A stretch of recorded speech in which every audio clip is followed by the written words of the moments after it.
नमस्कार, मी आकाश, Pune prime news मध्ये आपलं मनापासून स्वागत करतो. तर सध्या मी उभारलेलो आहे उरुळी कांचनच्या तळेवाडी चौकामध्ये. खरं तर बऱ्याच नागरिकांशी आम्ही बातचीत केली, तर त्या नागरिकांचं हेच म्हणणं आहे की सोलापूरवरनं येणारे जे प्रवासी आहेत, जे नागरिक आहेत, जे सोलापूरवरून उरुळी कांचन इथे यायला जेवढा वेळ लागतो तेवढाच उरुळी कांचन फक्त गाव पास करण्यासाठी लागत आहे. खरं तर वाहतूक कोंडीचा खूप मोठा प्रश्न इथं झालेला आहे.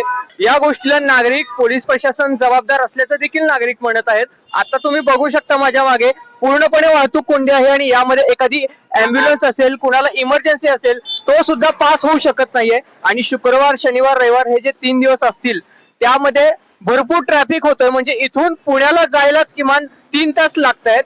तर हे ट्रॅफिक कुठेतरी कमी व्हावं असं नागरिकांची सुद्धा इच्छा आहे, नागरिकांच्या मागणी आहे. तर पोलीस प्रशासन आणि सरकारनं या गोष्टीकडे लक्ष द्यावं ही नागरिकांकडून विनंती होत आहे. तर आपण काही नागरिकांशी सुद्धा बातचीत करणार आहोत याविषयी.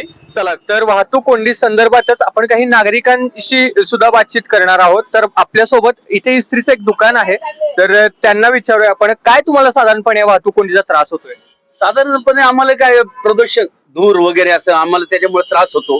आणि हॉर्न वगैरे फार वाजवतात आणि फार ऍक्सिडेंट फार रोजच्या रोज कोण ना कोण रोडवरती मरतच. आलं का लक्षात? मग याला काय पर्याय काय? पर्याय म्हणजे आम्हाला ब्रिज पाहिजे ना गावामध्ये. ब्रिज, हो ब्रिज. ब्रिजचं फार महत्वाचं आहे. धन्यवाद. उरुळी कांचनमध्ये जे ट्रॅफिकची समस्या आहे त्याच्यासाठी एक मला बोलायचं होतं. ट्रॅफिक कमी करण्यासाठी एक तर स्थानिक लोकांनी रस्त्यावर गाड्या लावल्या नाही पाहिजेत, रस्ता मोकळा ठेवला पाहिजे. दुसरी गोष्ट, जे साईड पट्टा केलेला आहे गव्हर्नमेंटनी, तो साईड पट्टा रिकामा पाहिजे. त्या साईड पट्ट्यावर अतिक्रमण बऱ्यापैकी आहे किंवा स्थानिक लोक तिथं गाड्या लावण्याचा वापर, त्या रस्त्याचा वापर करतात आणि त्याच्यामुळं बऱ्यापैकी ट्रॅफिक जाम होतं.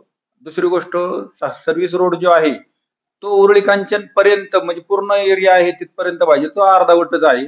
जिथे लोकवस्ती जिथपर्यंत झाली तिथपर्यंत साईड पट्टा केला पाहिजे. तो साईड पट्टा तिथपर्यंत नाही. दुसरी गोष्ट की काही ठिकाणी गटराचं काम केलेलं आहे. ते गटराचं काम निकृष्ट दर्जाचं झाले असल्यामुळे तो रस्ता त्या कॉन्ट्रॅक्टरनी साईड पट्ट्याचा खोदकाम करून तिथं गटर केले, साईड पट्टा उकडून टाकलेला आहे. म्हणजे तिथं साईड पट्टा नाही आता. म्हणजे त्याचा एक साईड पट्टा तो बंद आहे, तो चालू केला पाहिजे.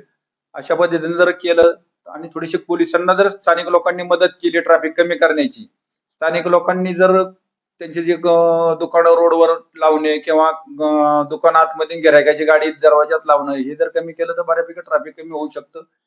हे सहकार्य केलं पाहिजे सगळ्यांनी. त्याच्यामुळे ऍक्सिडेंटचं प्रमाण पण कमी होऊन जाईल. या ट्रॅफिक जॅममुळे बऱ्याच गाड्यांचं नुकसान होतंय. ह्याच्यासाठी फक्त पोलिसांनीच केलं पाहिजे असं काही नाही, की सामाजिक सर्वसामान्य लोकांनी पण त्याला हातभार लावला पाहिजे.